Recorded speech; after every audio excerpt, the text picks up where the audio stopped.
Sêneca, Cartas a Lucílio, livro 2.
Sei que tens muita força de ânimo, mesmo antes de começares a aprender os nossos preceitos, tão salutares e tão capazes de nos fazerem afrontar vitoriosamente as situações mais duras, já te comprazias em fazer face à fortuna.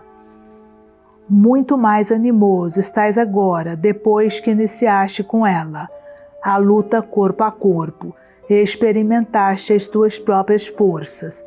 Na realidade, apenas podemos confiar na nossa força quando aqui e ali deparamos com várias dificuldades, sobretudo quando uma vez por outra nos atingem muito de perto. É assim que se vê até onde chega a verdadeira coragem, aquela que nunca abdicará do seu livre-arbítrio. Tal situação é a verdadeira pedra de toque do nosso ânimo. Um atleta que nunca foi ferido é incapaz de afrontar o combate de ânimo alto. Só aquele que viu correr o próprio sangue, que sentiu os dentes rangerem sob os golpes que, lançado por terra, suportou sobre o corpo o peso do adversário, sem, embora abatido, nunca deixar abater o ânimo. Só aquele que se ergue com mais energia de cada vez que é derrubado pode descer a arena com esperança de vencer. Prosseguindo com este símile, direi que já várias vezes a fortuna te deitou ao chão sem que te confessasses vencido. Pelo contrário, ergueste-te de novo e retomaste a luta com energia dobrada. A virtude autêntica ganha novas forças de cada vez que sofre um golpe. Se estás de acordo com tudo, dar-te-ei conselhos que te ajudarão a reforçar o teu vigor. Mais numerosos são, Lucílio, os nossos temores que as nossas verdadeiras aflições, e mais frequentemente nos angustia a nossa imaginação do que a realidade. Não te estou falando em linguagem de estoico, mas sim em linguagem menos rigorosa. O que nós estoicos de fato afirmamos é que tudo que nos suscita murmúrios e suspiros não tem a mínima importância e só merece desprezo. Deixemos, portanto, as grandes frases que, todavia, ó deuses, são bem verdadeiras. Dar-te-ei somente este preceito: não seja desgraçado antes de tempo, pois o que tu temes como coisa iminente talvez nunca venha a suceder. Pelo menos é certo que ainda não sucedeu. Certas coisas angustiam-nos mais do que a razão para tal. Outras angustiam-nos antes que haja razão. Outras angustiam-nos sem a mínima razão. Isto é, ou exageramos o nosso sofrimento, ou o sentimos por antecipação, ou apenas o imaginamos. Este ponto é controverso e sujeito à discussão. Discutamo-lo desde já. Aquilo que eu considero sem importância, poderás tu afirmar ser extremamente doloroso, Sei bem que há homens capazes de rir sob o chicote, enquanto outros gemem a uma simples bofetada. Veremos mais tarde se essas situações se impõem devido à sua gravidade intrínseca ou se o fazem por causa da nossa debilidade. Por agora, toma atenção a este conselho. Quando tiveres à tua volta pessoas empenhadas em persuadir-te de que és um desgraçado, pensa bem, não nas palavras que ouves, mas sim naquilo que tu próprio sentes. Analisa a tua capacidade de resistência e, pois és o melhor conhecedor de ti mesmo, interroga-te qual a razão por que eles me lamentam, por que motivo estremecem, por que receiam que os contagie, como se uma desgraça se pudesse transmitir. O que me aflige é um mal real ou é antes somente um mal de opinião? Pergunta a ti mesmo, será que sofro e me aflijo sem motivo? Que imagino mal onde não existe? Estou a ouvir a tua pergunta, mas como hei de eu saber se o que me atormenta é imaginário ou é real? Aqui tens a receita. Os nossos tormentos existem, ou no presente, ou no futuro, ou em ambos. Sob o presente é fácil ajuizar. O teu corpo está são e escorreito. Não foste vítima de qualquer violência física, pois amanhã logo se verá o que sucede. Por hoje não há qualquer problema. Mas há de haver, dirás tu. Ora, repara se podemos tomar como argumentos válidos os males futuros. O pânico que nos toma apenas provém de suspeitas, de ilusões. É como na guerra, um boato basta para dar como perdida a batalha. Um mero boato faz de um homem um vencido. É assim mesmo, amigo Lucílio, aceitamos de chofre a opinião vulgar. Não observamos, nem analisamos criticamente as causas dos nossos temores. Enchemo-nos de medo e largamos a fugir como aqueles soldados que saem do acampamento, por verem ao longe a poeira levantada por um rebanho, como aqueles a quem um boato anônimo enche de pânico. As angústias ilusórias são mesmo mais perturbadoras. Não sei porquê. As autênticas ainda mantêm certos limites. As incertas, porém, dão toda a margem às conjecturas e fazem perder o norte aos ânimos medrosos. Não há tipo de terror tão funesto, tão incontrolável como o pânico. Seu medo faz perder a razão. O pânico gera a completa loucura. Analisemos, portanto, a situação com o máximo cuidado. É natural que no futuro nos suceda um mal qualquer. O fato é que de momento ainda não existe. E quanta coisa não sucede sem nós esperarmos. Quanta coisa nós esperamos que nunca sucede, mesmo que seja certo o mal futuro, para que começar a sofrer antecipadamente. Logo sofrerás quando ele chegar. Por agora pensa em coisas mais agradáveis. Assim irás aproveitando o teu tempo. Já é uma vantagem. Muitas circunstâncias podem surgir que suspendam, eliminem ou desviem sobre outro um perigo próximo, ou mesmo já iminente. Um incêndio pode permitir-nos a fuga. Um edifício que tomba em ruínas pode depositar-nos no chão ilesos. Uma espada, prestes a degolar-nos, pode ser desviada. E há quem tenha sobrevivido ao carrasco que lhe fora designado. A adversidade também tem a sua inconstância. Talvez nos atinja, ou talvez não. Entretanto, está longe. Pensemos em coisas mais alegres. Frequentemente, sem que ocorra qualquer sinal anunciador de algum mal futuro, o nosso espírito cria ideias falsas. É uma palavra ambígua que se interpreta no sentido mais desfavorável.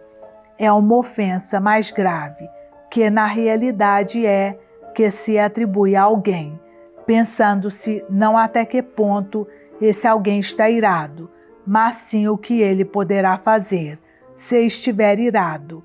A vida perde qualquer sentido, a desgraça não conhecerá qualquer limite, se nos pusermos a recear tudo quanto pode acontecer. Ajude-te neste ponto a tua capacidade de discernimento e afasta para longe com força de ânimo, mesmo o medo motivado. Se o não conseguires, então combate um vício com outro vício e contrabalança o medo com a esperança. Por muito certos que sejam os nossos temores, mais certo ainda é que um dia o que tememos há de cessar, tal como o que esperamos nos virá a decepcionar.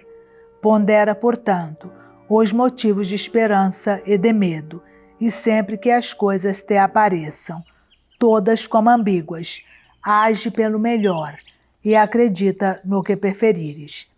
Ainda que o medo disponha de mais argumentos, mesmo assim, toma de preferência este partido. Não te deixes perturbar. Pensa imediatamente que a maior parte dos homens, sem que qualquer mal os aflija, nem os venha a atingir como coisa inevitável, se deixam ir à deriva, guiados pelas suas paixões. Ninguém resiste ao próprio impulso que tomou. Ninguém sabe adequar o seu medo à realidade. Ninguém sabe dizer que o medo é mau conselheiro, que gera falsas ideias, ou acredita nelas. Deixamo-nos guiar ao sabor do vento. Receamos o ambíguo como se fosse indiscutível. Não agimos com conta, peso e medida. Uma simples inquietação logo se transforma em terror. Até sinto vergonha de usar contigo esta linguagem e de te confortar com conselhos tão banais. Um homem vulgar dirá: talvez este mal não ocorra. Tu, porém, deves dizer: e se ocorrer, qual é o problema?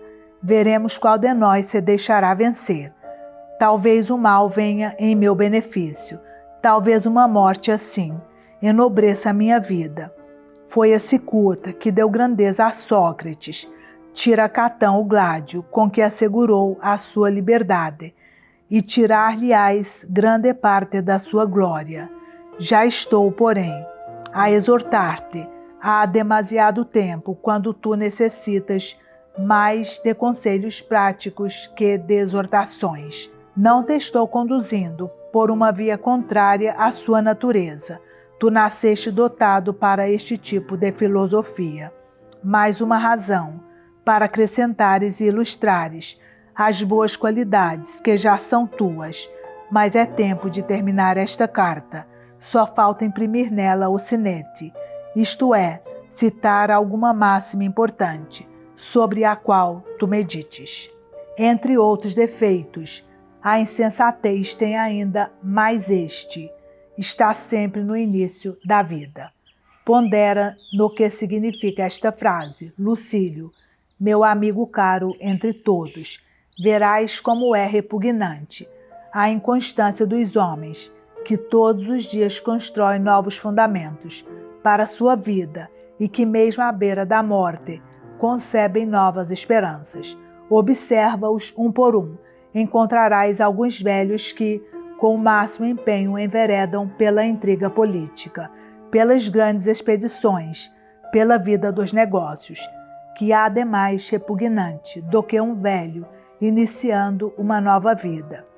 Não acrescentaria o nome do autor desta frase, se não se desse o fato de ela ser pouco conhecida e não pertencer ao número das máximas divulgadas de Epicuro, que eu me tenho permitido citar e adotar como minhas. Admito que é inato em nós a estima pelo próprio corpo. Admito que temos o dever de cuidar dele. Não nego que devamos dar-lhe atenção, mas nego que devamos ser seus escravos.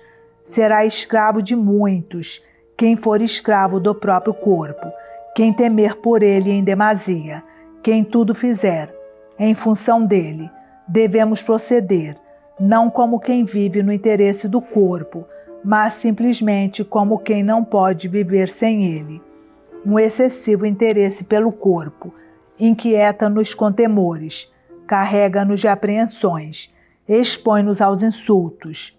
O bem moral torna-se desprezível para aqueles que amam em excesso o corpo. Tenhamos com ele o maior cuidado, mas na disposição de o atirar às chamas, quando a razão, a dignidade, a lealdade assim o exigirem. De qualquer modo, evitemos quanto possível, mesmo os incômodos e não somente os perigos. Coloquemo-nos em lugar seguro, mas refletindo desde logo nos meios como afastar os motivos de temor. Tais motivos, se bem me lembro, são de 3 tipos. Podemos temer a indigência, ou as doenças, ou as violências perpetradas pelos poderosos. De todos eles, nada nos abala mais do que os males ocasionados pela prepotência alheia, já que ocorrem acompanhados de imenso estrépito e agitação. As calamidades naturais que referi, indigência e doença, surgem silenciosamente e não incutem terror através da vista ou do ouvido. O terceiro tipo de desgraça ocorre entre grande alarido, faz a sua aparição entre armas, chamas, cadeias e bandos de feras treinadas, para rasgar aos homens as entranhas. Imagina, neste momento, o cárcere, as cruzes, os cavaletes, os ganchos, o pau que atravessa todo o corpo e acaba por sair pela boca, os carros lançados em direções opostas, que despedaçam os membros, a célebre túnica revestida e entretecida de matérias inflamáveis, e tudo mais que a crueldade foi ainda capaz de inventar. Não é, portanto, de admirar se o perigo que mais receio inspira é este, que se apresenta sob tanta variedade de formas e rodeado de aparato terrível.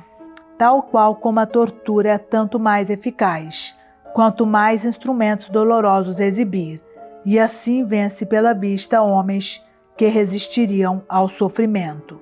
Também daqueles receios que nos afligem e abatem o ânimo, os mais eficazes são aqueles que se fazem ver. Há outras calamidades, não menos graves, por exemplo, a fome, a sede, as úlceras, a febre que parece queimar as entranhas, mas que se não vêm, que não chamam a atenção, que se não exibem.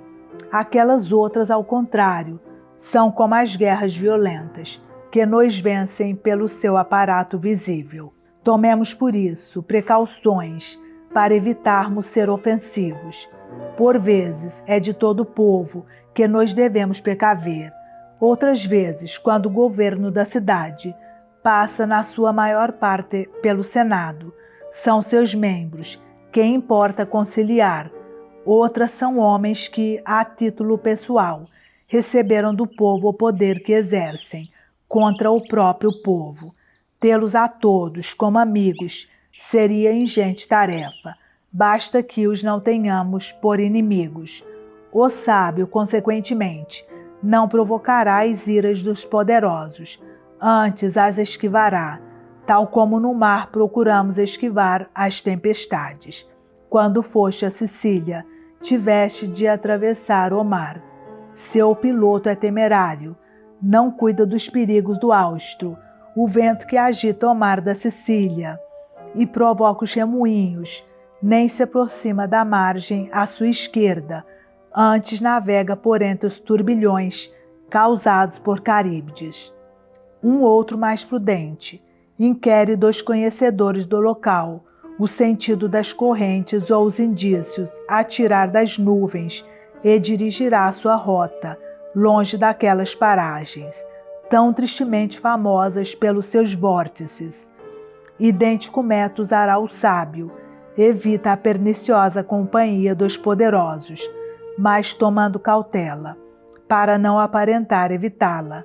Em grande parte, a segurança reside em não a buscarmos de forma demasiado evidente, pois fugir de alguma coisa é o mesmo que condená-la.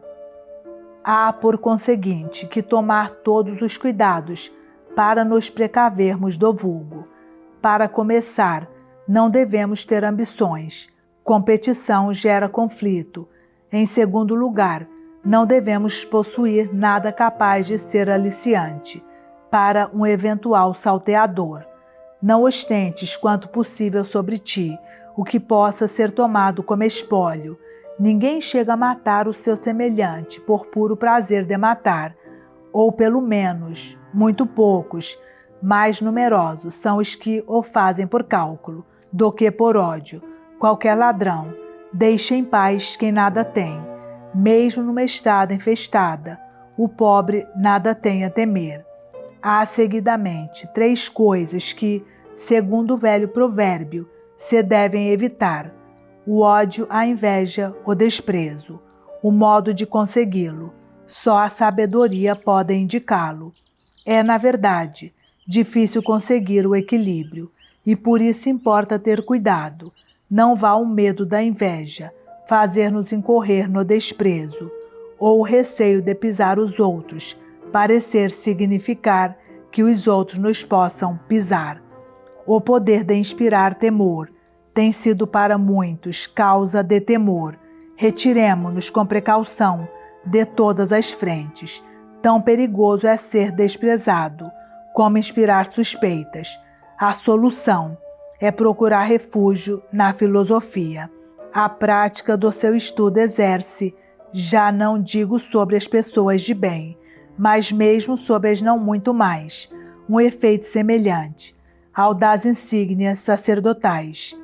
A eloquência forense, ou mesmo outra modalidade de eloquência, que atue sobre as massas, gera inimizades. A filosofia, arte pacífica e concentrada sobre si mesmo, não pode incorrer no desprezo. Ela que, mesmo entre gente inculta, leve a palma a todas as outras artes. Nunca a perversidade ganhará tanta força, nunca se encarniçará tanto contra a virtude, que o nome da filosofia não permaneça como algo venerável e sagrado. De resto, só com tranquilidade e modéstia se pode praticar a filosofia.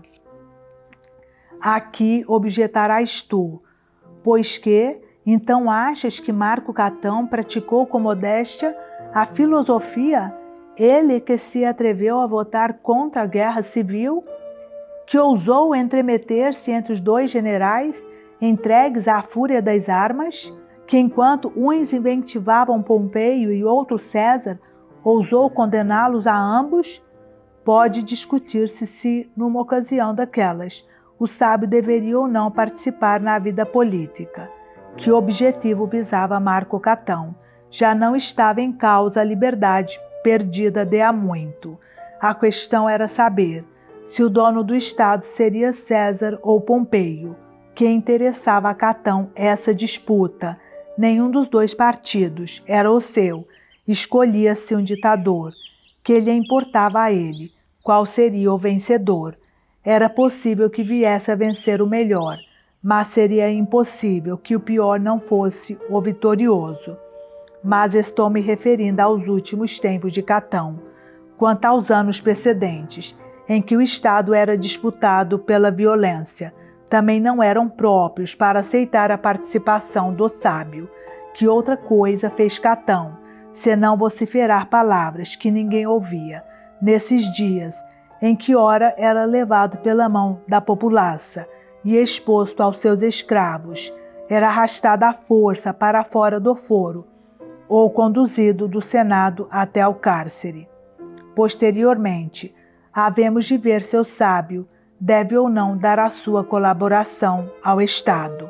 Por agora, chama a tua atenção para aqueles estoicos que, vivendo à margem da política, se dedicaram ao estudo da condução da vida e do estabelecimento dos direitos humanos, sem incorrerem ao desagrado dos poderosos. O sábio não deve perturbar os costumes do vulgo, nem levar uma vida estranha de molde a atrair sobre si as atenções. Queres dizer que, usando esse sistema, Ele estará sempre em segurança? Não te posso garantir isso, tal como não te posso garantir que uma vida regrada implique necessariamente uma excelente saúde. Por vezes o navio pode afundar-se no porto, mas o que pensas tu?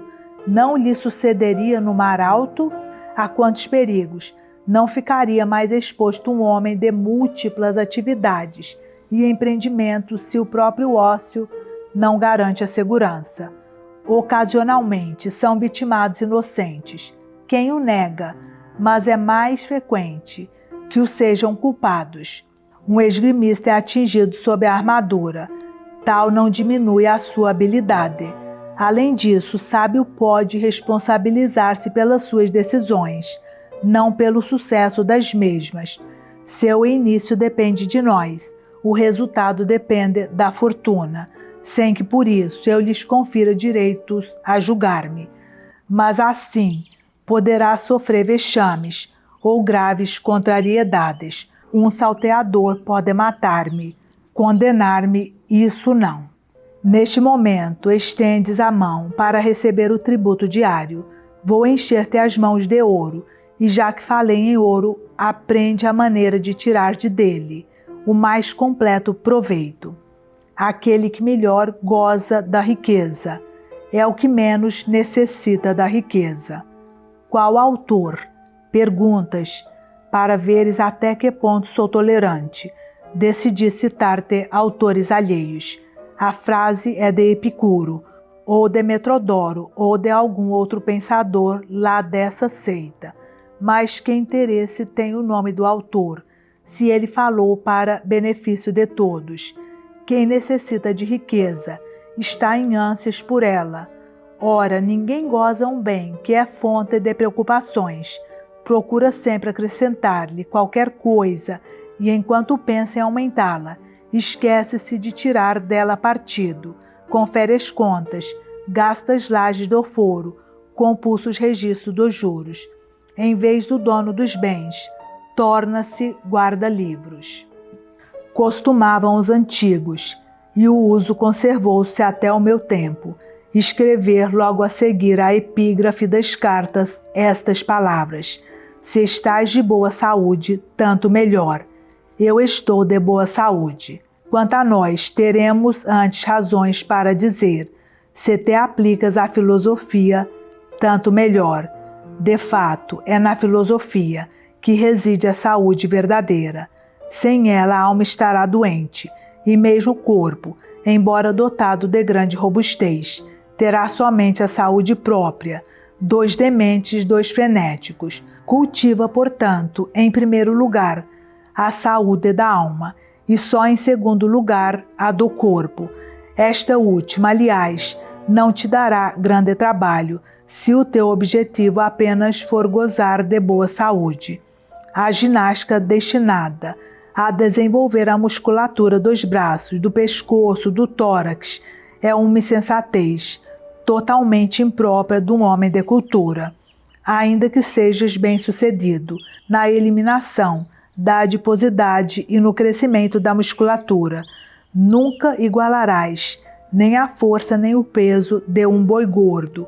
Pensa também que quanto mais volumoso for o corpo, mais entravada e menos ágil se torna a alma. Por isso mesmo, limita quanto puderes o volume do teu corpo e dá o máximo espaço à tua alma.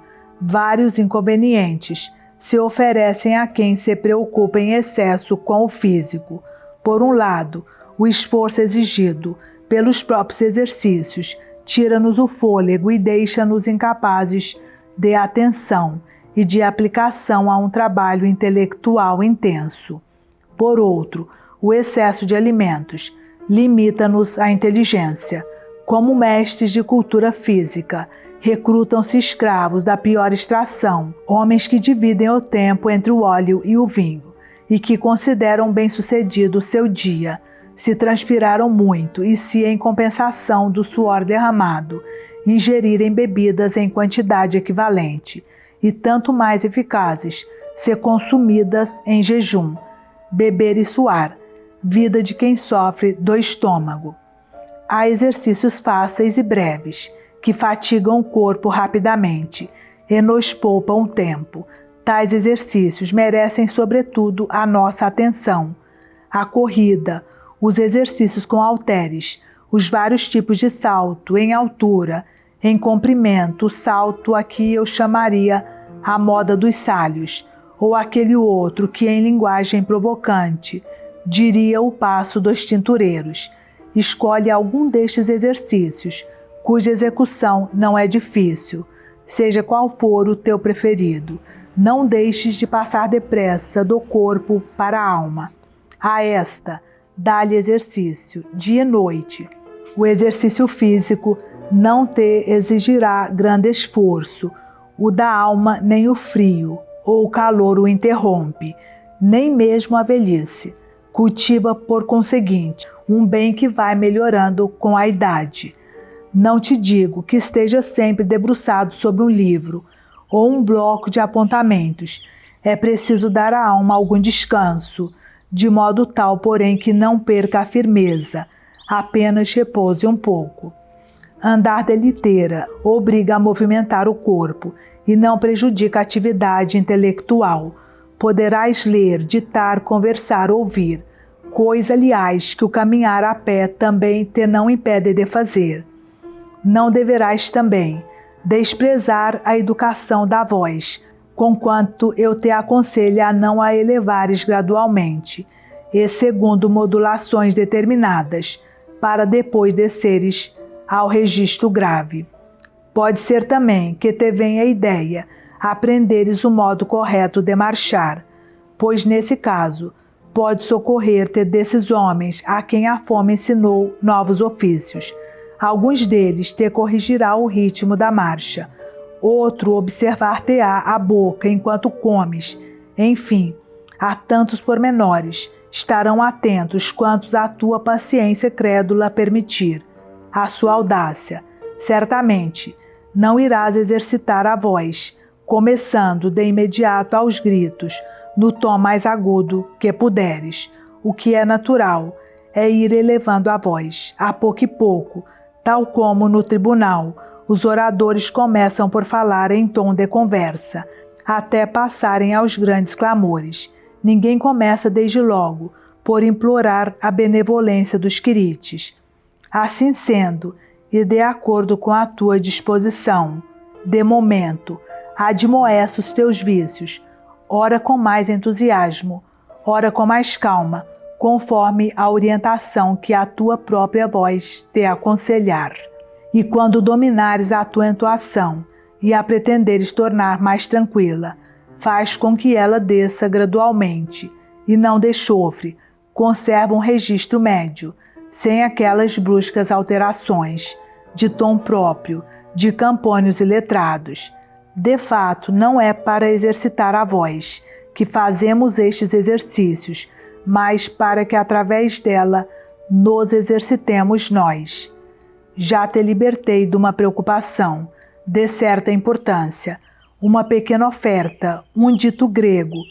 Vai agora juntar-se ao benefício que já te fiz. Aqui tens um preceito notável. A vida do insensato carece de atrativos e abunda em temores, já que está totalmente orientada para o futuro. Perguntas-me quem é o autor. É o mesmo que anteriormente. O que imaginas tu, que se entende por a vida do insensato? A vida de Baba ou de Isião? Nada disso. É da nossa vida que se trata, é de nós que não pensamos em como é agradável não ter de pedir, seja o que for, em como é sublime sentirmos-nos satisfeitos e independentes da fortuna. Pensa continuamente, Lucílio, em todos os bens que já conseguiste obter, e quando reparares naqueles que te levam vantagem, atenta igualmente em todos os que estão abaixo de ti. Se quiseres mostrar-te grato para com os deuses e para com o que a vida te deu, pensa no grande número daqueles a quem te superiorizaste. Mas que te importam os outros, se te superiorizaste a ti mesmo? Marca um limite, para lá do qual não passes, ainda que o pretendesses. Afasta de uma vez por todas o desejo desses bens tão ilusórios, que até é preferível apenas desejá-los sem os obter. De resto, se neles existisse algo de concreto, eles inevitavelmente nos saciariam. O que se passa de fato é que quanto mais os saboreamos, mais lhes sentimos a sede. Afastemos de nós essas miragens sedutoras, tudo aquilo que se encontra nas incertezas do futuro, por que motivo me será mais vantajoso consegui-lo da fortuna do que eu próprio disso prescindir? E por que não prescindir? Para que esquecer-me da fragilidade humana e pôr-me a acumular bens? Para que penar por eles? Este dia será o meu último dia, e se acaso não for, de certo que o meu fim já não está distante.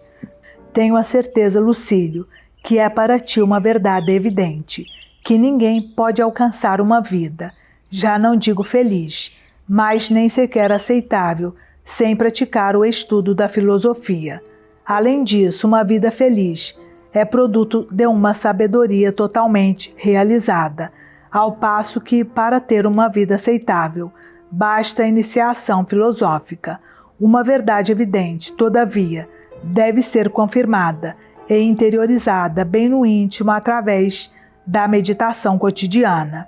É mais trabalhoso, de fato, manter firmes os nossos propósitos do que fazer propósitos honestos. É imprescindível persistir. É preciso robustecer no esforço permanente as nossas ideias, se queremos que se transforme em sabedoria, o que apenas era boa vontade. Por esta razão, não precisas de gastar comigo tantas palavras, nem de fazer tão longas profissões de fé. Eu sei que tu já progrediste bastante. Sei bem de que fonte nascem as tuas palavras, que nem são fingidas, nem exageradas. Dir-te-ei, contudo, o que penso. Espero muito de ti, mas não confio ainda totalmente.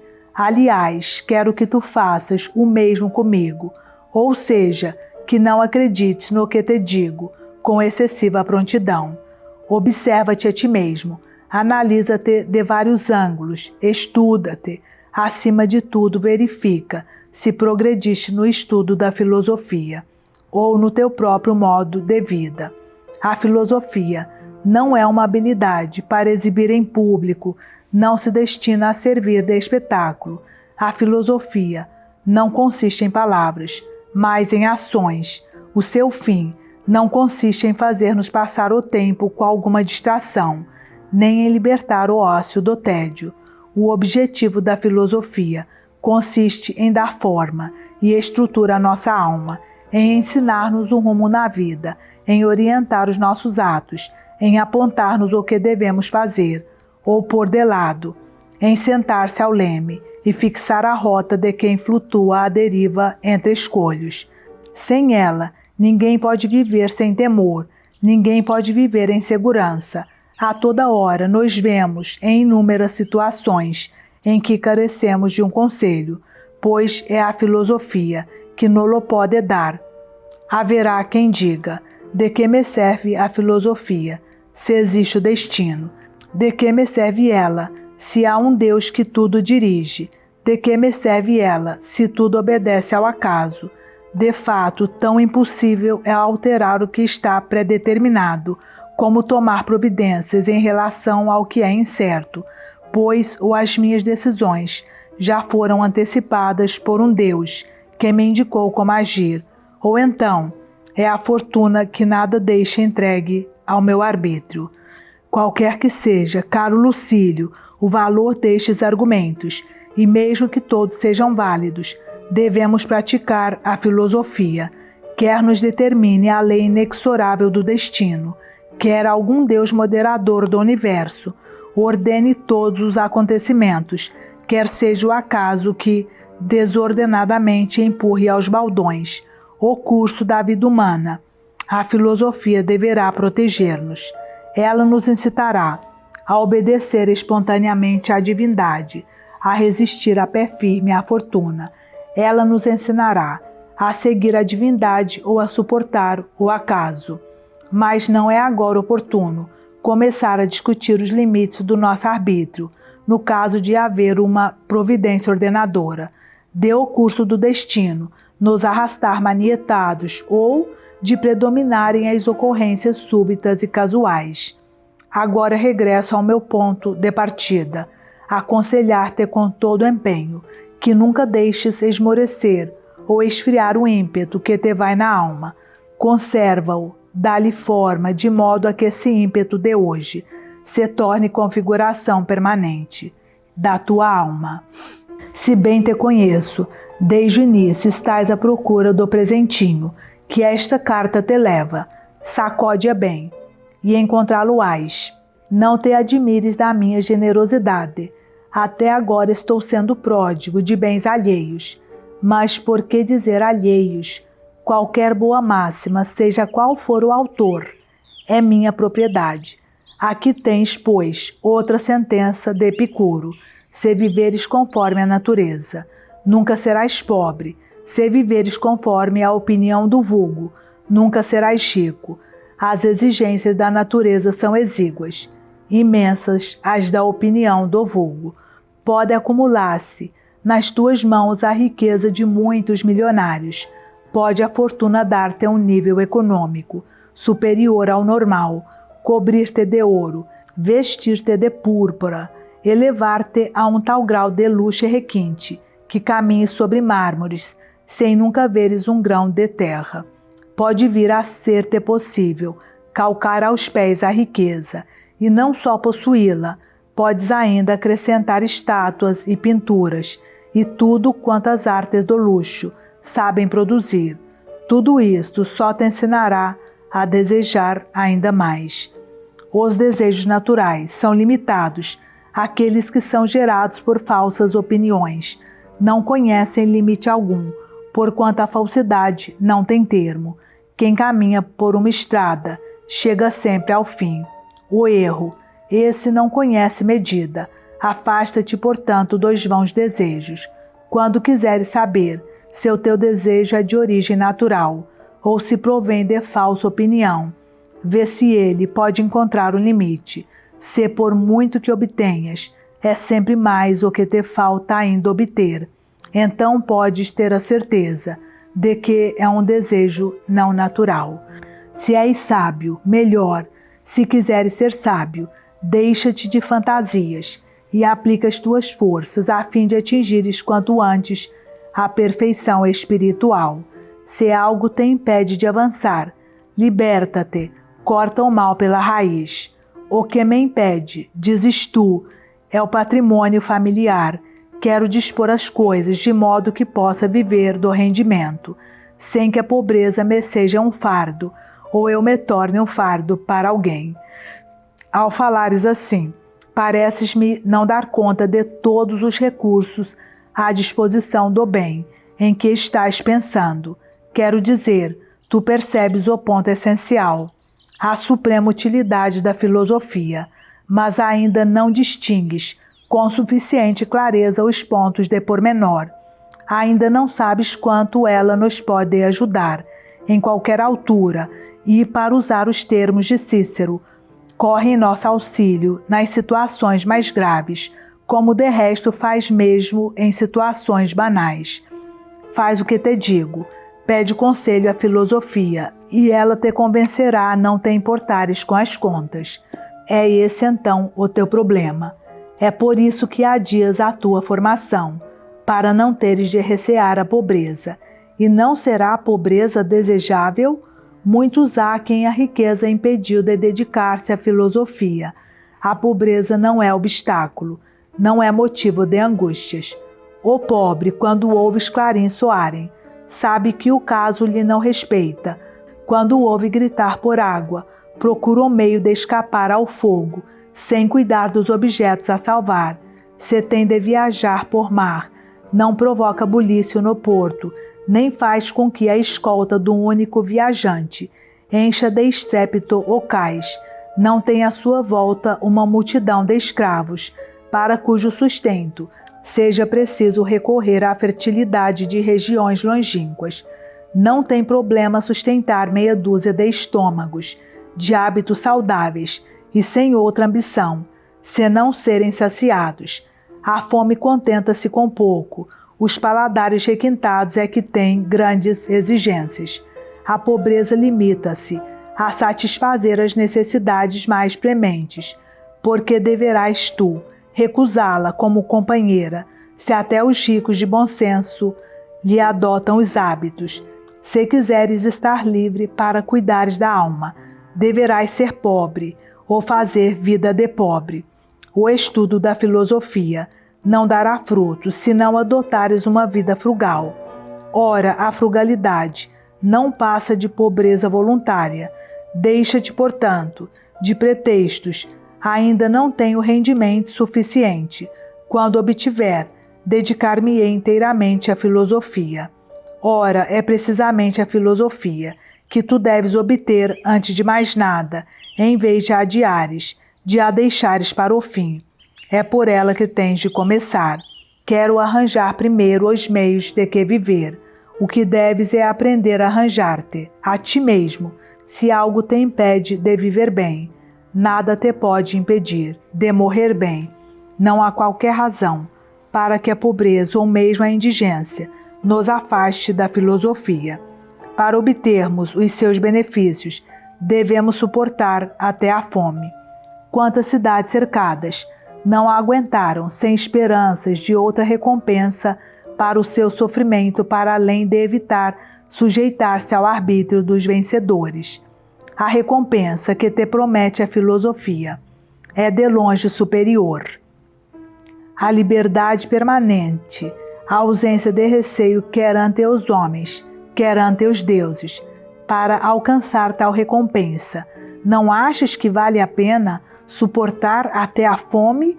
Houve exércitos que experimentaram a mais completa carência, vivendo de raízes, matando a fome com coisas que só até o mencioná-las repugna, e aguentaram tudo para defender um reino.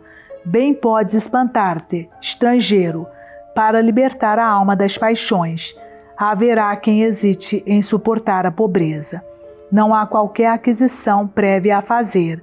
Pode chegar-se à filosofia, mesmo sem viático, pois que, depois de teres tudo mais, é que pretendes adquirir a sabedoria? Ela será apenas mais um objeto na tua vida? Será, por assim dizer, um mero acessório?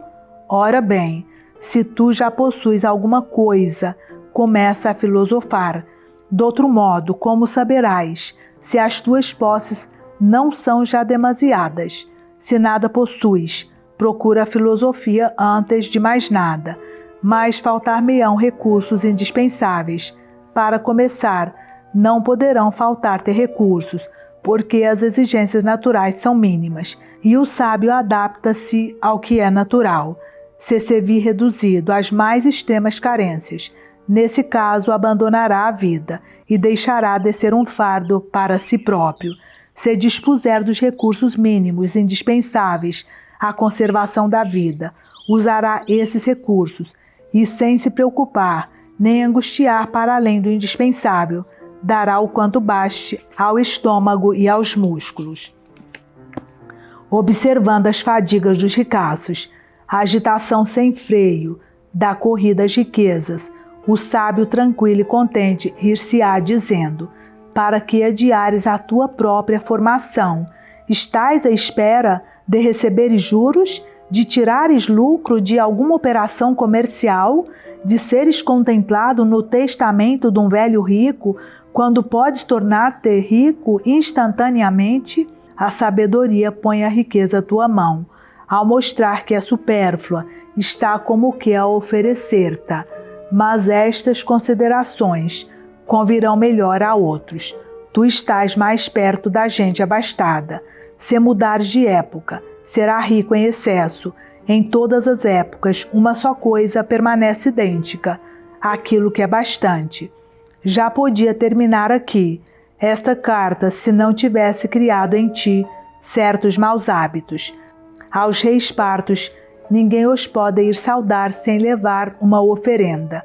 A ti não posso dizer adeus sem um presente. Pois bem, vou saldar a dívida com um dito de Epicuro. Conquistar riqueza tem sido para muitos não o fim, mas apenas a troca de miséria. Não é de admirar.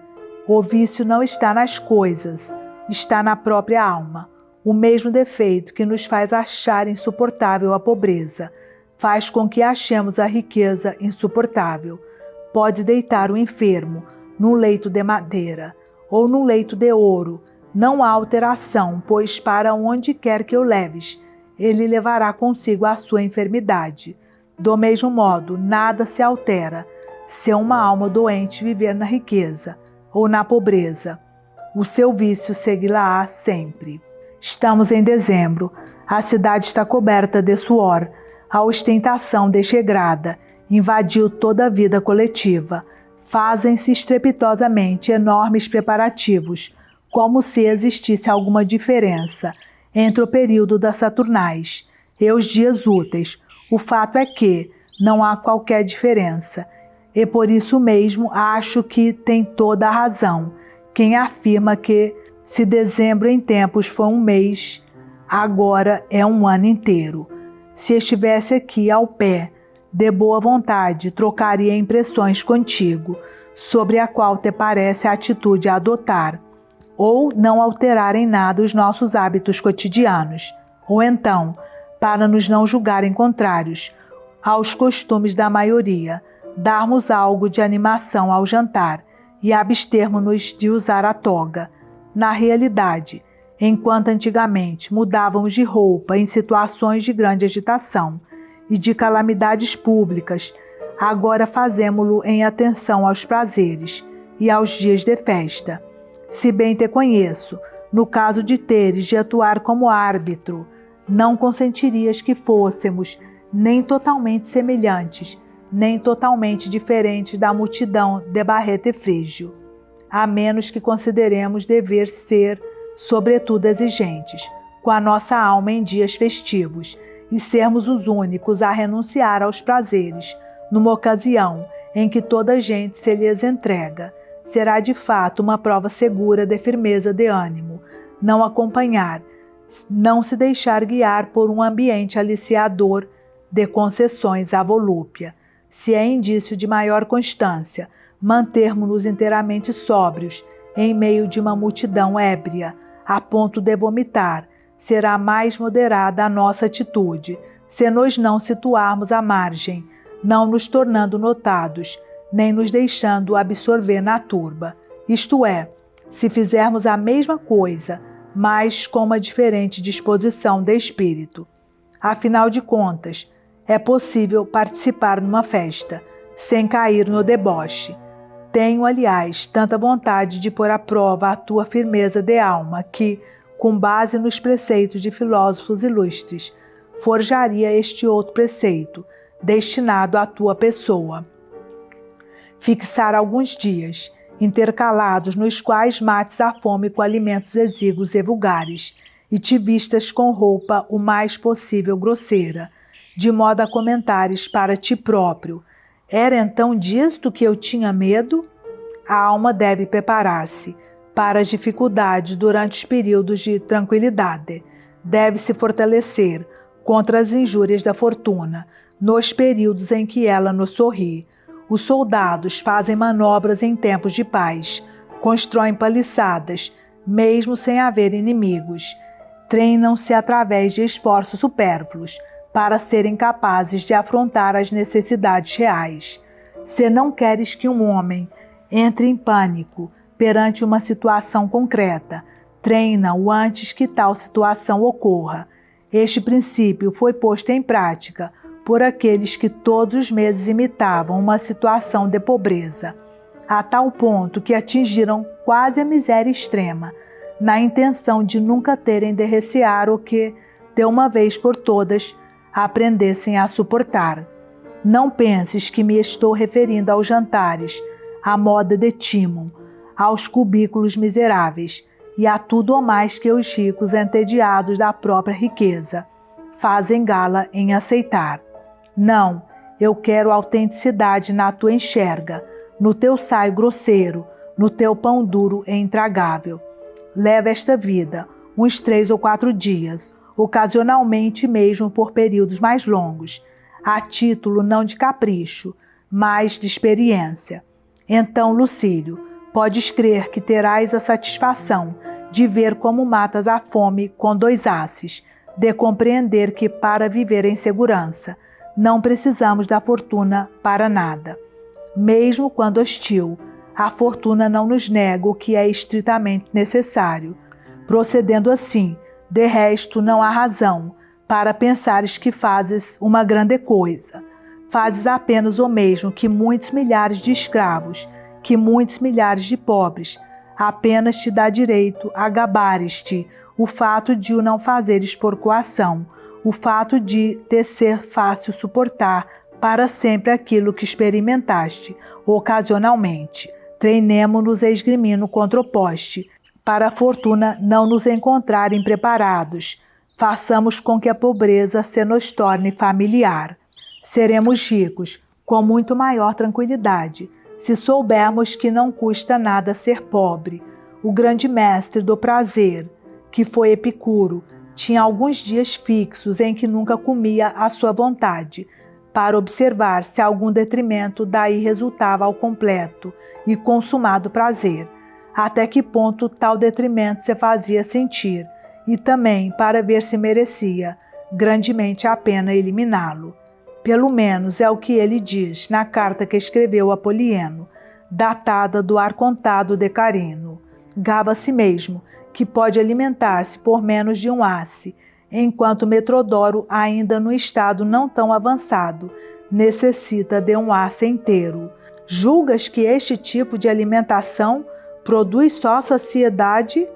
Produz também prazer, não prazer ligeiro e fugaz, que continuamente se tende a evitar, mas antes um prazer constante e fixo, não que seja agradável viver de água, de polenta, de uma migalha de pão de centeio, mas é um prazer supremo, conseguir sentir prazer em tais alimentos e atingir assim um estado ao abrigo de toda e qualquer injustiça da fortuna. Na prisão é mais abundante a comida, o carrasco alimenta com menos parcimônia os condenados à pena capital. Vê então quanta grandeza de alma há em sujeitar-se voluntariamente a uma alimentação tão parca que mesmo os condenados à morte não estão a ela reduzidos. Tal atitude equivale a despojar a fortuna das suas armas. Começa, pois, amigo Lucílio, a imitar os hábitos destes filósofos e fixa alguns dias em que renuncies aos teus bens e te habitues a viver com o mínimo indispensável. Começa a manter relações com a pobreza. Não te esquives, meu hóspede, a desprezar a riqueza. Mostra-te digno de um Deus. Nenhum outro homem é digno de um Deus senão aquele que desprezou a riqueza. Não que eu te proíba a sua posse, o que pretendo é que a possuas sem ansiedade. E isto apenas o conseguirás, se te convenceres que podes viver feliz sem ela, se a olhares como coisa que a todo momento pode desaparecer. Mas já é tempo de começar a dobrar esta carta.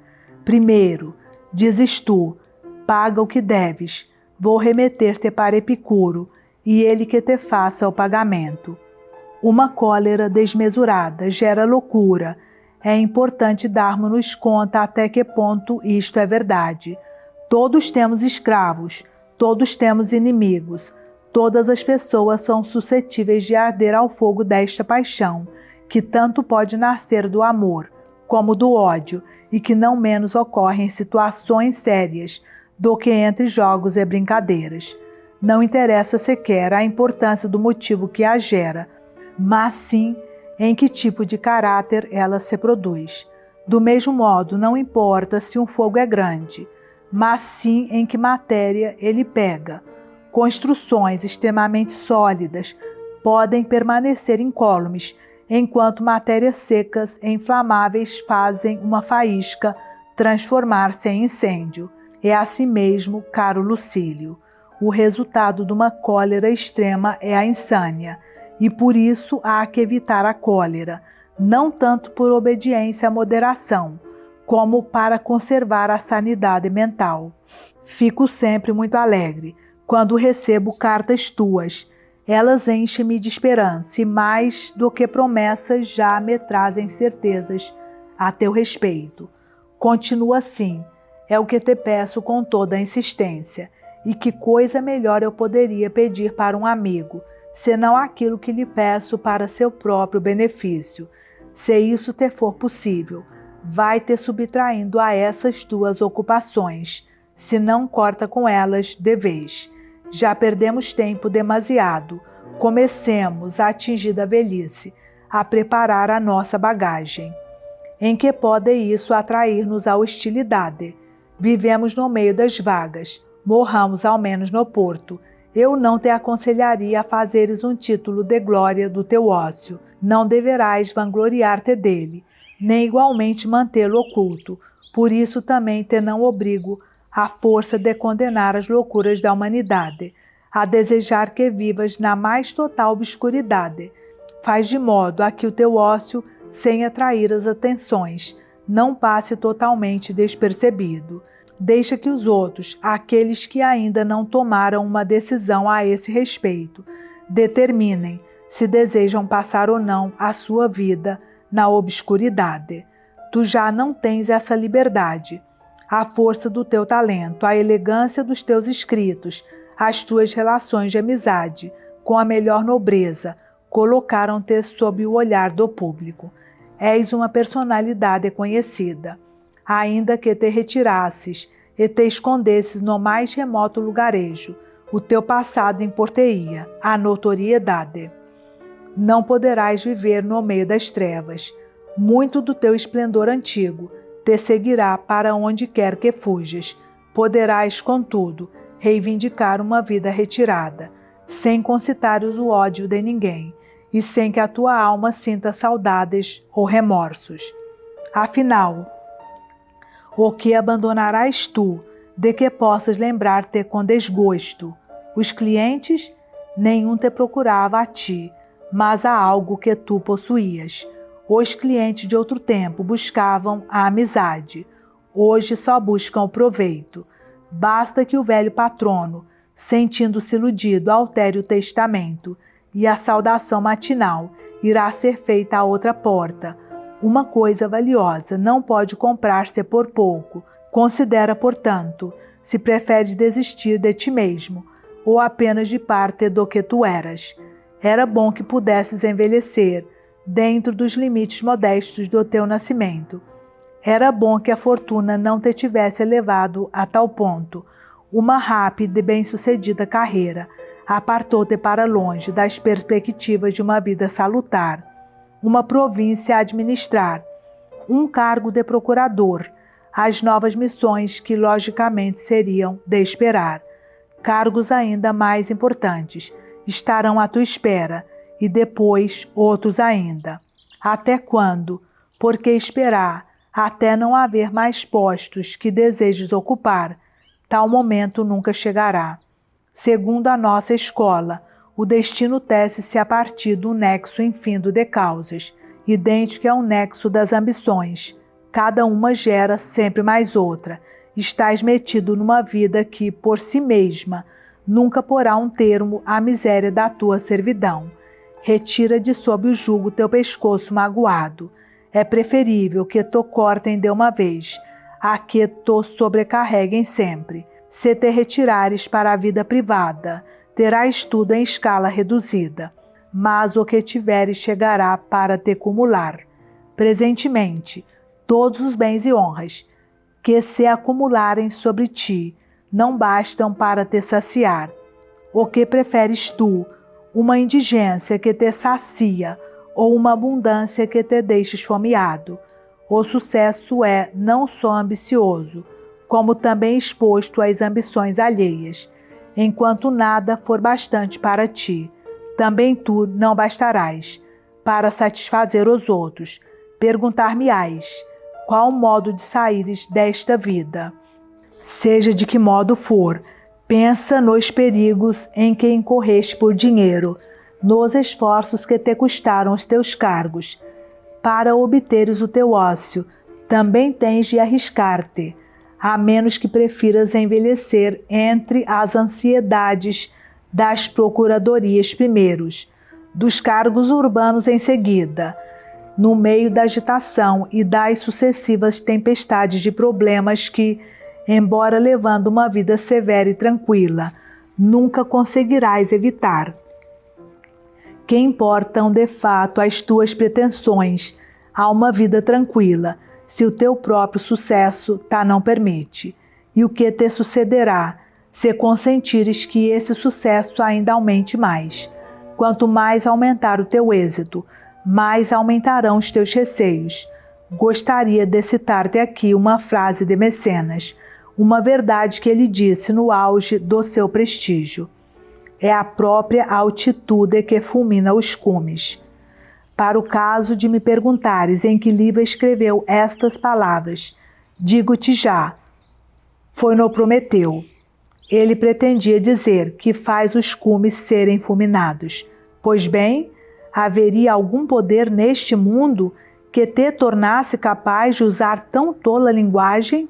Mecenas foi um homem de talento, que poderia ter sido um notável expoente da eloquência romana, se o seu próprio sucesso não tivesse feito dele um homem sem vigor, um castrado. Aqui tens o que te espera, se não começares desde já a colher as velas e a aproximar-te da costa. Mecenas só o fez tarde demais. Eu bem podia dar por saudada a minha conta com esta citação de Mecenas, mas se bem te conheço, tu irias descompor-me, só aceitas que te paguem moeda nova e bem cunhada. Sendo assim, há que pagar a dívida, com um dito de Epicuro. Aqui vai. Pensa primeiro em companhia de quem comes e bebes, e não naquilo que vais comer e beber. Refeição sem amigos é vida de leão ou de lobo. Esta situação só será a tua se te retirares da vida pública. Se o não fizeres, terás muitos companheiros de mesa, cujos nomes o escravo escolherá da lista dos clientes que te vão saudar. É um erro, porém, procurar os amigos no átrio e pô-los à prova na sala dos banquetes. Pior mal não sucede ao homem público e obcecado pelos seus negócios, do que tomar como amigos aqueles que o não olham como amigo. Um tal homem pensa que as suas prodigalidades conseguem granjear-lhe simpatias, quando na realidade os outros, quanto mais lhe devem, mais o odeiam. Quem pouco deve é devedor, quem deve muito é inimigo. Pois que, então, os nossos benefícios não nos conquistam amizades? Conquistam sim, mas quando há possibilidade de escolher os beneficiários, quando os benefícios são bem aplicados e não espalhados ao acaso. Por conseguinte, enquanto ainda estás começando a ser dono de ti mesmo, obedece a este conselho dos sábios. Considera que nesta matéria é muito mais importante a pessoa do beneficiário do que o montante do benefício. Se estás bem de saúde, se te consideras digno de seres um dia senhor de ti mesmo, fico contente, será minha glória. Se porventura te subtrair a esse mar de incertezas, onde erra sem esperança a deriva. Há, porém, uma coisa que te peço, meu caro Lucílio, com todo o empenho, interioriza a filosofia no mais íntimo de ti mesmo e fundamenta a avaliação do teu progresso, não em palavras que digas ou escrevas, mas sim na tua firmeza de ânimo e na diminuição dos teus desejos. Comprova as palavras com os atos, diferente ao propósito dos declamadores, que pretendem ganhar o aplauso da assistência. Diferente é também o dos conferencistas que atraem a atenção dos jovens e dos ociosos pela variedade dos temas ou pela elegância da exposição. A filosofia, essa ensina a agir, não a falar, exige de cada qual que viva segundo as suas leis. de modo que a vida não contradiga as palavras, nem sequer se contradiga a si mesma. Importa que todas as nossas ações sejam do mesmo teor. O maior dever e também o melhor sintoma da sabedoria é a concordância entre as palavras e os atos. O sábio será em todas as circunstâncias plenamente igual a si próprio, mas quem será capaz de atingir um tal nível? Poucos de certo, mas mesmo assim alguns. Não escondo que a empresa é difícil, nem te digo que o sábio avançará sempre ao mesmo ritmo, embora o rumo sempre seja o mesmo. Autoanalisa-te, portanto, e verifica se há discordância entre a tua roupa e a tua casa, se és pródigo para contigo, mas mesquinho para com os teus, se é frugal a tua ceia, mais luxuosa a tua habitação. Adota de uma vez por todas uma regra de conduta na vida e faz com que toda a tua vida se conforme com essa regra. Há pessoas que se retraem em casa e que se expandem sem inibições fora dela. Semelhante variedade de atitudes é viciosa. É indício de um espírito hesitante que ainda não achou o seu ritmo próprio. Posso explicar-te, aliás, de onde provém essa inconstância, esta divergência entre os propósitos e as ações.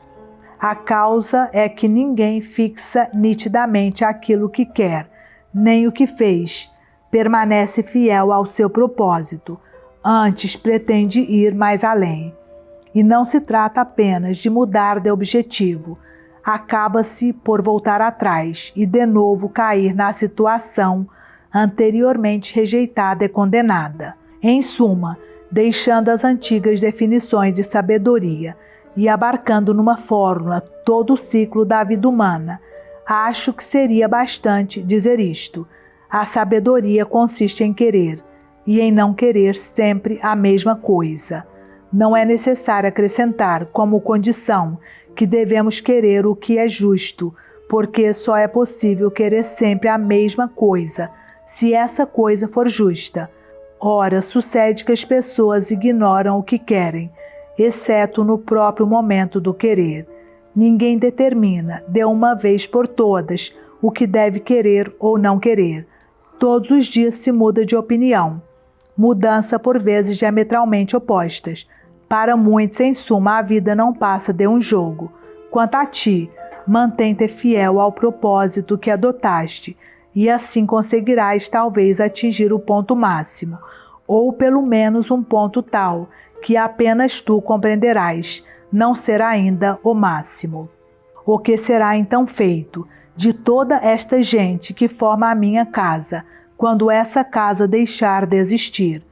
Quando toda essa gente deixar de se alimentar à tua custa, passará a fazê-la a sua própria, e tu aquilo que nunca conseguirás saber, através das tuas benesses, sabê-lo-ás graças à tua pobreza.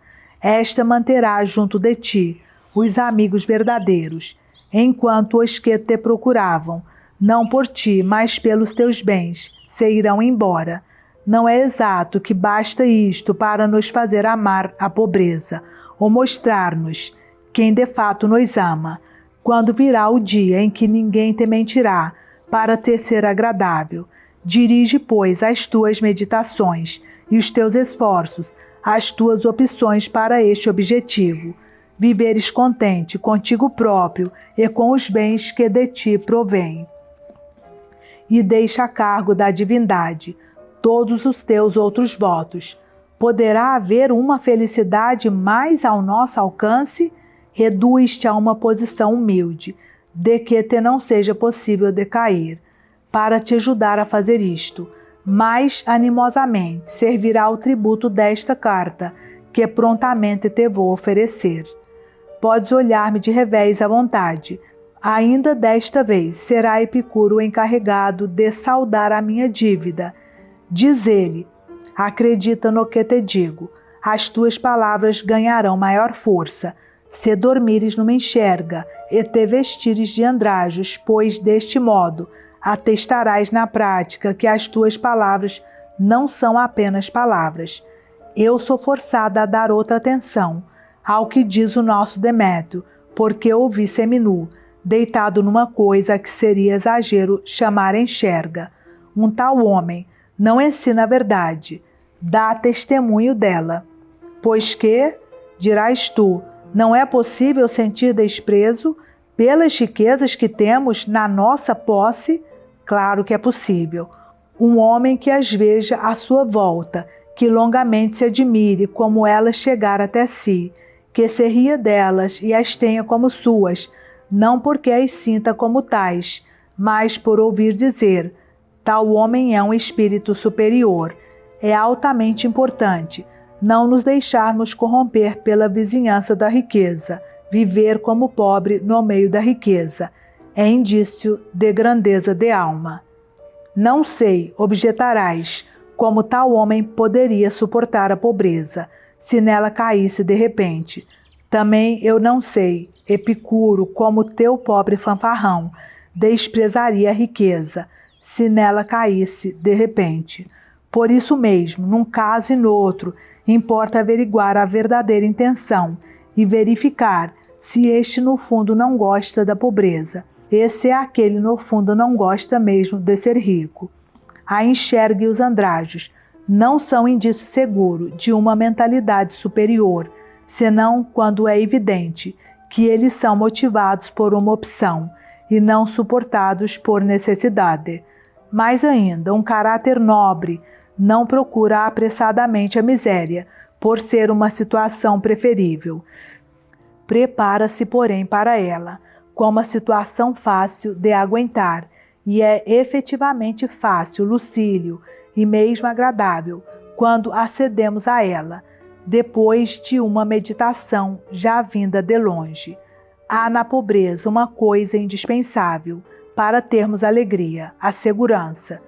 Julgo, por conseguinte, ser necessário fazer o que, conforme já te disse noutra carta, alguns grandes homens fizeram várias vezes, reservar alguns dias para, vivendo numa pobreza imaginária, nos prepararmos para a verdadeira, coisa tanto mais necessária, quanto nós, amolecidos pela vida fácil, consideramos tudo como duro e penoso. Há que despertar do sono a nossa alma, há que espicaçá-la, há que mostrar-lhe como é exíguo o que a natureza nos concedeu. Ninguém nasce rico no momento de vir à luz. Temos de contentar-nos com uma fralda e um pouco de leite. E é a partir de tais começos que chegamos a pensar que um reino é estreito para nós. Pensas que te dão problemas essas pessoas de que falas na tua carta? O maior problema vem de ti mesmo. Tu é que te prejudicas a ti próprio. Não estás certo do que pretendes.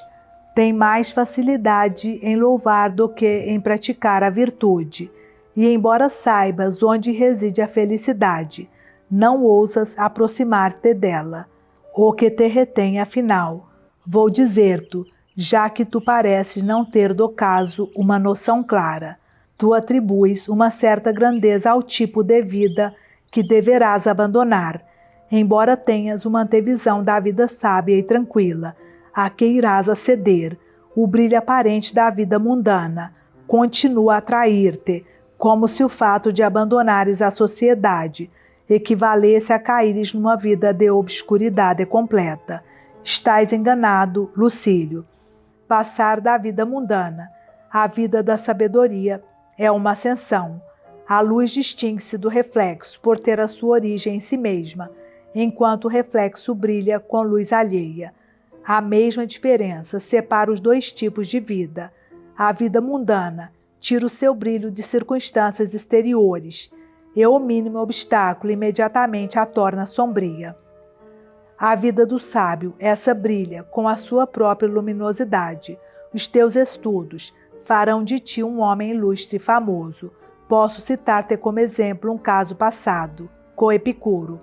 Numa carta a Idomeneu, que então era ministro do poder real e encarregado de importantes responsabilidades, Epicuro, para o afastar dessa vida de ilusória grandeza, e o aliciar para a glória certa e firme da sabedoria, Disse-lhe: se estás interessado na glória, as minhas cartas dar-te-ão renome superior a esses cargos que tu procuras e que tornam a tua pessoa tão procurada. Será que Epicuro se enganou? Quem conheceria hoje Domeneu, se o filósofo não citasse na sua correspondência? Todos os grandes da corte, todos os sátrapas, o próprio rei que concedeu o cargo a Idomeneu, jazem no mais profundo esquecimento. São as cartas de Cícero, que não deixam esquecer o nome de Ático. De nada lhe serviria ter tido como genro Agripa, como genro neto Tibério, como bisneto Druso César. No meio de tão ilustres nomes, o nome de Ático permaneceria esquecido, se Cícero o não tivesse ligado para sempre ao seu. Um dia passará sobre nós toda a profundidade do tempo, apenas uns quantos gênios se elevarão de entre a massa e, antes de algum dia, mergulharem também no mesmo silêncio, resistirão ao esquecimento e manterão vivo o seu nome. O mesmo que Epicuro prometeu ao seu amigo: eu te prometo a ti, Lucílio, a posteridade há de recordar-se de mim. Hei de fazer com que alguns nomes perdurem, por estarem ligados ao meu. O grande Virgílio prometeu a imortalidade a 2 dos seus heróis, e cumpriu a promessa. Feliz par de heróis! Se algum poder tiverem os meus versos, nunca a posteridade esquecerá o vosso nome, enquanto a casa de Enéas se erguer sobre o rochedo firme do Capitólio e o Senado de Roma conservar o seu império. Todos aqueles que a fortuna pôs em evidência, que se distinguiram como agentes e partícipes de um poder alheio, somente gozaram de reputação e viram as suas casas cheias de visitantes, enquanto em posição de destaque. Assim que desapareceram, rapidamente foram esquecidos. Em contrapartida, o apreço que se dá aos homens de gênio cresce sempre, e não são apenas eles que recebem homenagens, mas tudo quanto está ligado à sua memória. Não será em vão que a minha carta mencionou o nome de Domeneu. Será ele o encarregado de pagar o meu tributo. Foi em carta a Idomeneu que Epicuro escreveu aquela nobilíssima máxima, em que o aconselhava a não seguir a via comum e ilusória, para enriquecer Pítocles. Se quiseres, disse Epicuro, enriquecer Pítocles, não aumentes o seu patrimônio, diminui antes os seus desejos. Esta sentença é demasiado clara para necessitar de comentários e demasiado eloquente para carecer de adornos. Apenas te faço notar que não deves entendê-la somente em referência à riqueza. A sua verdade mantém-se, se a aplicares a outras circunstâncias. Se quiseres fazer de Pítocles um homem respeitável, não deves acrescentar às suas honras, mas diminuir os seus desejos. Se quiseres que Pítocles envelheça, tendo uma vida sempre cheia, não deves acrescentar-lhe anos de vida, mas sim diminuir os seus desejos. Não julgues que estas sentenças são propriedade de Epicuro. Elas pertencem a todos, em matéria de filosofia. Entendo que se pode proceder como no Senado. Se alguém faz uma proposta que me agrada apenas em parte, mando-o dividir a proposta em alíneas e dou o meu voto à alínea que aprovo. Eu cito de tanto melhor vontade os ditos notáveis de Epicuro, para fazer entender àqueles que seguem a sua doutrina, na esperança perversa de encontrarem nela um manto que lhes proteja os vícios, como em todo lado é necessário levar uma vida honesta. Ao chegar ao pequeno jardim de Epicuro, ao ler a inscrição da entrada: visitante, terás aqui uma agradável estadia, pois aqui o bem supremo é o prazer.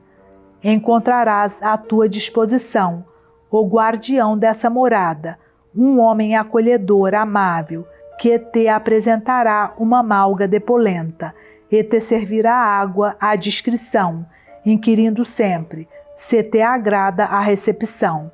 E dir-te-á: este humilde jardim não desperta apetites, antes o sacia, não aumenta a sede à força de bebidas excessivas, antes a acalma, de um modo natural e salutar. São estes os prazeres que me fizeram chegar a velho. Estou me referindo a desejos que se não contentam de consolações verbais, que necessitam, portanto, de algo concreto para se satisfazerem. Quanto aos desejos incontrolados, mas que é possível adiar e mesmo refrear e reprimir, faço-te notar um ponto que é válido para todos eles. O prazer que originam pode ser natural, mas não é necessário. É um prazer a que tu só darás satisfação. Se quiseres, o estômago não se contenta com sentenças, reclama e exige ser satisfeito. Não é, todavia, um credor muito exigente. Ir-se-á embora com pouco, desde que lhe deis apenas o que deves, e não tudo quanto podes.